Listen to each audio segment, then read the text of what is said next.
Hi, this is Brad Constantine, and this is a podcast recording of the Old Testament. Although this is not an official recording of the Church of Jesus Christ of Latter-day Saints, every effort's been made to be as doctrinally accurate as possible. I'll be using for the text the Joseph Smith translation of the Old Testament, along with many commentaries from general authorities of the Church, BYU professors, Bible scholars, and others. This format will be very detailed, and so if you want a deep analysis of the Old Testament, you come to the right place. Thanks for your attendance. Welcome back. This will be for Daniel chapter 1. So I'm going to read a little bit of an introduction to this chapter in the book of Daniel to get us a framework for what we're going to be talking about for a little while here. Daniel was probably a youth when he was taken captive to Babylon. Daniel refuses to eat the king's meat. The 3 Israelites are cast into the furnace for not worshiping the king's idol, and Daniel is thrown into the lion's den for praying to God.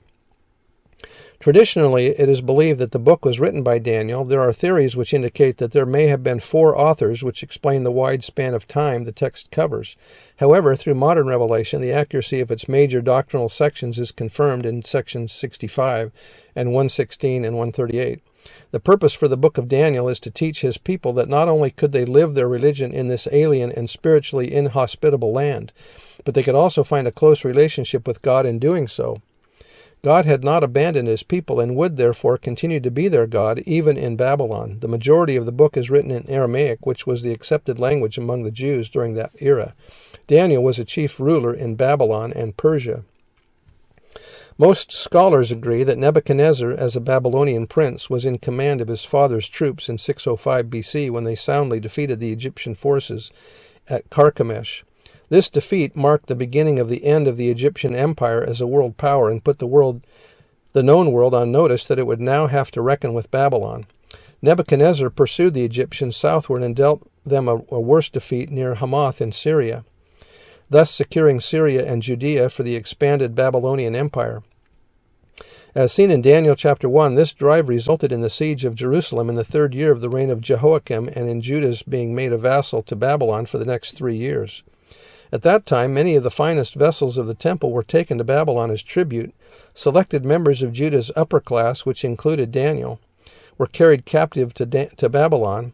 Sometime during this campaign, Nebuchadnezzar learned of the death of his father, and within the year he returned to Babylon to be made king. Later he besieged Jerusalem twice more, carrying off additional captives, both times, and eventually destroying Jerusalem about 587 BC. All the evidence suggests that Daniel and his 3 companions were taken into captivity during the first exile to Babylon. Daniel lived in Jerusalem at the same time Lehi did, though there is no evidence to suggest that they knew each other.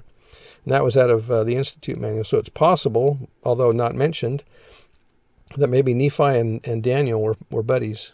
There may be an age difference there. I don't know. Anyway, verse 1. In the 3rd year of the reign of Jehoiakim, king of Judah, came Nebuchadnezzar, king of Babylon, into Jerusalem and besieged it.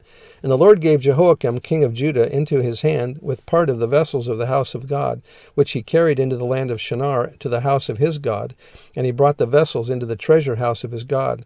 Shinar was the plain of the lower delta country between the Tigris and the Euphrates rivers, where they approached the Persian Gulf. It was the ancient land of Chaldea or Babylonia. Verse 3, And the king spake unto Ashpenaz, the master of his eunuchs, or the chief of his officers. The word eunuch is the English form of the Greek word which means bedkeeper. In the strict and proper sense, they were the persons who had charge of the bedchambers in palaces and larger houses. It was the Eastern custom that this duty was given to those who were deprived of their virility, but some of these persons rose to be confidential advisers of their royal masters or mistresses. The word was occasionally employed to denote persons in such a position without indicating anything of their proper manhood. Continuing verse 3, that he should bring certain of the children of Israel and of the king's seed and of the princes, children in whom was no blemish, but well favored, in other words, good in appearance. They were handsome looking, and skillful in all wisdom, and cunning in knowledge, and understanding science, and such as had ability in them to stand in the king's palace, and whom they might teach the learning and the tongue of the Chaldeans. And the king appointed them a daily provision of the king's meat, or delicacies, and of the wine which he drank, so nourishing them 3 years, that at the end thereof they might stand before the king. Now among these were the children of Judah, Daniel, Hananiah, Mishael, and Azariah. Recognize those last 3 names?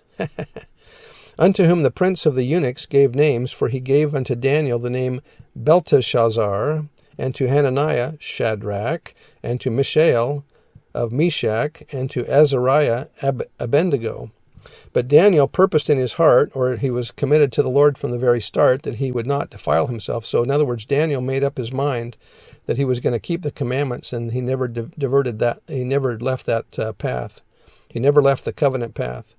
He would not defile himself with the portion of the king's meat, nor with the wine which he drank. Therefore he requested of the prince of the eunuchs that he might not defile himself.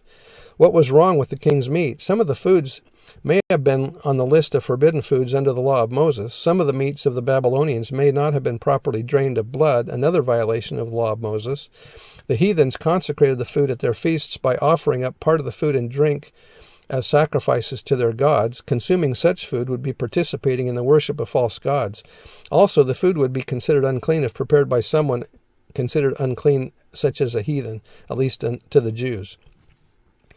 Verse 9, Now God had brought Daniel into favor and tender love or compassion with the prince of the eunuchs. And the prince of the eunuchs said unto Daniel, I fear my lord the king, who hath appointed your meat and your drink, for why should he see your faces worse liking, or less healthy than the children which are of your sort, or of your age? Then shall ye make me endanger my head to the king. Then said Daniel to Melzar, he's the steward, whom the prince of the eunuchs had set over Daniel, Hananiah, Mishael, and Azariah, Prove thy servants, I beseech thee, 10 days, and let them give us pulse, such seeds and grain as peas, wheat, barley, and rye, to eat and water to drink. That doesn't really sound all that tasty, but anyway, I'm sure it was good, right? Then let our countenances be looked upon before thee, and the countenance of the children that eat of the portion of the king's meat, and as thou seest deal with thy servants. So he consented to them in this matter, and proved them 10 days. And at the end of 10 days their countenances appeared fairer and fatter in flesh than all the children which did eat the portion of the king's meat. Thus Melzar took away the portion of their meat and the wine that they should drink, and gave them pulse. I wonder if he gave it to all the people now, all these young men. Verse 17, As for these 4 children, God gave them knowledge and skill in all learning and wisdom, and Daniel had understanding in all visions and dreams. Now at the end of the days that the king had said he should bring them in, then the prince of the eunuchs brought them in before Nebuchadnezzar, and the king communed with them. And among them all was found none like Daniel, Hananiah, Mishael, and Azariah. Therefore stood they before the king.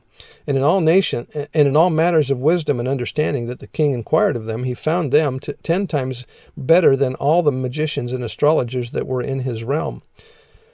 The Hebrew word for astrologers and magicians is Ashafim, which means an enchanter who uses incantations and who practices hidden arts with evil spirits.